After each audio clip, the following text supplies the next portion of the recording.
Okay, so before I get into the symptoms, I'm just going to say, if you're watching this, you're probably in that dreaded 2-week wait, and I know how difficult that can be. With my first pregnancy, it took 18 months to actually fall pregnant, so I had like 18 times of being in that 2-week wait, and I know how you can drive yourself insane. So if you are in that 2-week wait, I do really feel for you, and I know that you are possibly obsessing over the symptoms. So I thought I'd share like the symptoms that I had this time, which were actually probably the same as what I had last time. This time I wasn't obsessively in that 2-week wait, but as I said, last time I was for 18 months. So I'll share with you now. So my first thing was I felt sick. It felt like I had a hangover. Like, even though I hadn't had a drink for a few weeks, I felt like I had like a kind of like a mid-level hangover. And then my 3-year-old was sick that same night, and normally, like, I've been thrown up hundreds of times by her, but this time I was like, I can't deal with it. And I was like, well, maybe it's just a bug then, because she's been sick, I feel sick, so we'll just leave that. And that was 5 days before my period was due. Because I wasn't obsessively looking for the symptoms this time, I was just like, nah, it's just a bug, it's just a bug. Along with that, I didn't have like much of an appetite either, which again, I thought that was just maybe part of the sickness bug that I had. Like, normally I've got pretty decent appetite, I eat far too much anyways, but I was just like, oh, okay, definitely got a bug then. And then what I thought were period pains kicked in. They didn't feel the same. So normally period pains for me like a dragging pain, whereas these were just like an achy pain that were there. Like, it's really difficult to describe it, but they felt different. They didn't feel like normal period pains, and I was like, huh. And this was like 4 days before my period was due, so I was like, it kind of ties in with being period pains, but they're not the same. So the next one, and this was my biggest indicator because it was my biggest indicator last time, and I don't experience it normally when I'm due on, and again this was like 4 days before. Itchy, burning nipples, literally just aware of them all the time.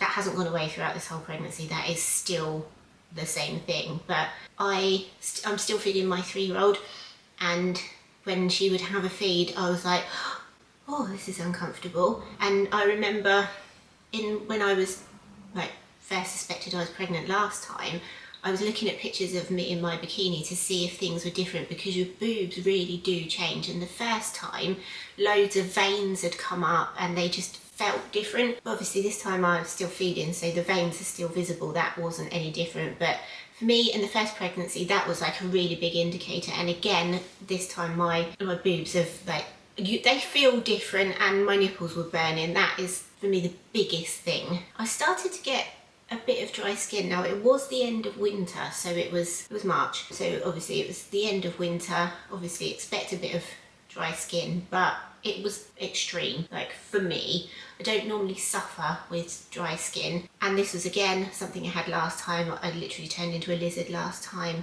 My skin like starts going dry on my face and my legs and my back, and it stings and it itches, and I don't ever get that unless there's something wrong with me or I'm pregnant. Again, that all started around about the same time. Had a blocked nose. Again, winter, could have been a cold. As I started adding it up to these other symptoms, I was like, okay, this is interesting. And in my last pregnancy, I suffered with a blocked nose pretty much the whole way through, and I had to, like, the only thing you can use is like that spray, salt spray that you spray up your nose and makes it feel like you're drowning. I haven't really got that too bad this time. I can actually breathe, but at the start, combined with the other symptoms, obviously on its own it's not anything, but combined with the other symptoms, I was like, hang on a minute.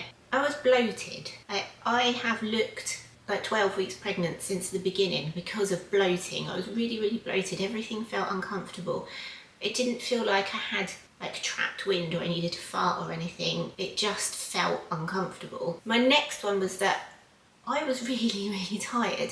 Now, we had quite a lot going on at the time, so we'd just sold a house, we were getting ready to move. There's nothing that can compare to that first trimester tiredness, where by 6 o'clock I was completely done, and I was like that for the whole trimester. It's amazing that like straight away, as soon as the baby's implanted, it just feels like in the first trimester it just sucks the entire life out of you, and that is what it felt like. I don't know how specific this is just to me or how relevant it's going to be to everyone else, but I had a week of really bad restless legs. I suffer from restless legs anyway if I don't get enough activity and if I don't move about enough, but this was bad for about a week. I was literally awake until like 3 o'clock in the morning with really bad restless legs. Then suddenly that just like eased off. That eased off after I found out, I think. The noises outside.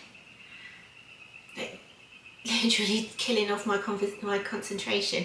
But yeah, the restless legs were so bad. I was like, I'm gonna have to go to the doctor about this, because I take magnesium, I make sure that I move around enough as possible to stop it from happening. I know that if I do less than like 10,000 steps, then I suffer with it. That's different now that I'm pregnant, because I can't do that many steps at the moment. But that for me, obviously I didn't know that was a symptom at the time, but for me it has to be tied in with it, because it was like that week while I was obviously implanting and stuff. And then my last one, and this has continued throughout the whole pregnancy, is I have been out of breath. Now is probably like a lack of fitness, because I'm suffering so much, I'm struggling so much that I don't move around as much as I should do.